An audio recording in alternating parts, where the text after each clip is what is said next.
ومما يلفت أن رسول الله صلى الله عليه وآله ذكر نص حديث الغدير في مواطن كثيرة وأزمنة متعددة ومناسبات كثيرة غير يوم الغدير، كرر ذلك وبينه إلى الناس.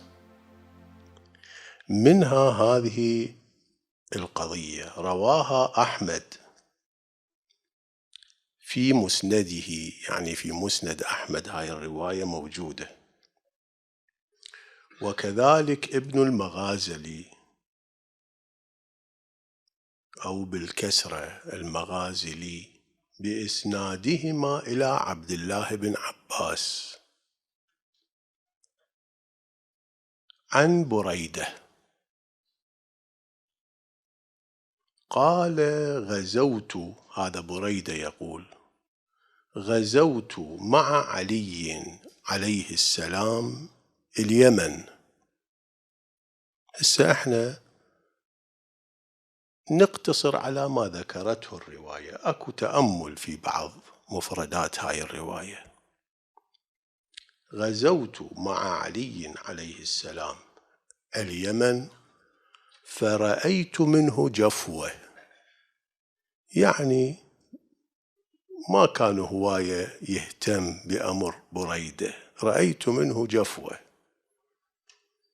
فلما قدمت على رسول الله صلى الله عليه وآله، يعني بالمدينة، فذكرت عليا فتنقصته، انتقص من أمير المؤمنين عند رسول الله، فرأيت وجه رسول الله يتغير حينما ذكرت وبدأت بالانتقاص من علي، تغير وجه رسول الله.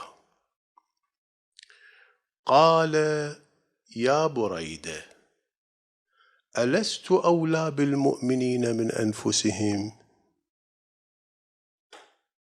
قلت: بلى يا رسول الله. قال: فمن كنت مولاه فعلي مولاه.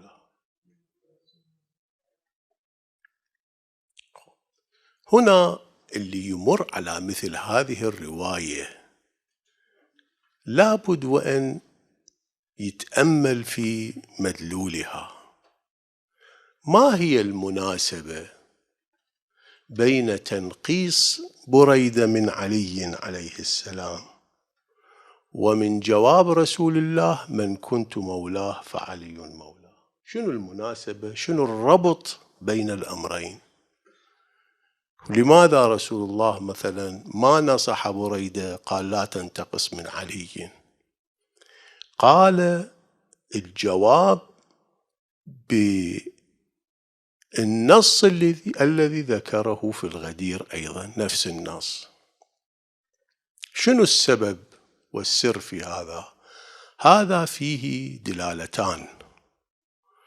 الدلالة الأولى أن أمير المؤمنين هو ولي للأمر بعد رسول الله صلى الله عليه وسلم، وولي الأمر مطاع فيما يعمل وفيما يأمر وفيما ينهى، هو مطاع ومقتدى.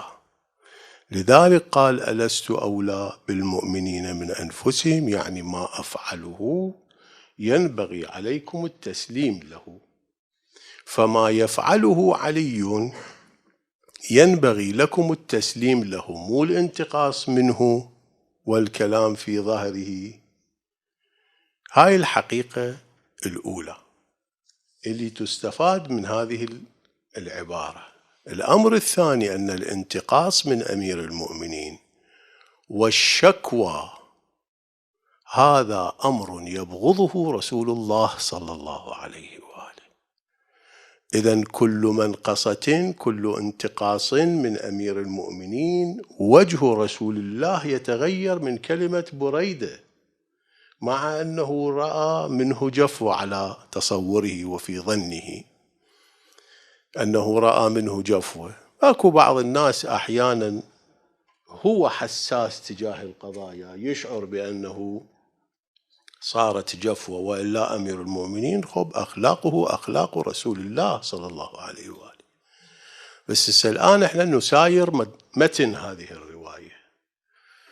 إذن الانتقاص من علي يغضب رسول الله صلى الله عليه وآله ويؤذيه، فكيف بمزاحمته في المقام الذي أعطاه رسول الله له؟ هنا يبين رسول الله بأن كل من يزاحم عليا أو ينتقص منه أو يسلب منه حقا هو سلب منه حق الاعتبار والاعتماد، فمنع من أن يتكلم عنه، فكيف بمن يسلب حق علي في الخلافة وفي الإمامة؟ المسلم اللي يبحث عن رضا رسول الله صلى الله عليه وآله لازم ينتبه لمثل هذا الموقف. إذن يستفاد من مجموع النصوص التي تقدمت وهذا النص أيضا عدة أمور. الأمر الأول أن قضية الغدير ثابتة لا شك فيها ولا شبهة، ليست القضية من مختصات الشيعة، بل كل المسلمين يقرون بثبوتها ووقوعها ويقرون بهذه المتون التي ذكرناها بالأمس واليوم. الأمر الثاني أن الصحابة وكل من أخذ عنهم من التابعين وجملة كبيرة من المحدثين والمفسرين والمؤرخين فهموا من قول رسول الله فعلي مولاه يعني إمامه، يعني الخليفة بعد رسول الله، فهموا هذا المعنى وما فهموا معنى آخر في مقابل هذا. الأمر الثالث أن رسول الله صلى الله عليه وآله حينما قال من كنت مولاه فعلي مولاه أثبت لزوم التلازم بين هذين الأمرين. لا يمكن لمسلم أن يقول بأني أوالي رسول الله ولا يوالي عليا. إذا يوالي رسول الله ولا يوالي عليا لازم يعرف بأنه عصى رسول الله في هذه القضية وأغضبه وآذاه. من هنا نوجه الخطاب والسؤال إلى كل العلماء ممن يخالف عليا عليه السلام وكل المسلمين الذين يتبعون نهجا غير نهج علي، نسألهم هل قضية الغدير ثابتة لديكم أم ليست بثابتة؟ لا يمكن لأحد يحترم علمه ويحترم فضله ويحترم الروايات وما تواتر في التاريخ أن يقول القضية ليست بثابتة. لا يمكن لأحد أن يدعي هذا. إذن نسألهم إذا كانت ثابتة لماذا لا تتضامنوا مع قضية الغدير وتتضامنوا مع ولي الغدير وصاحب الغدير؟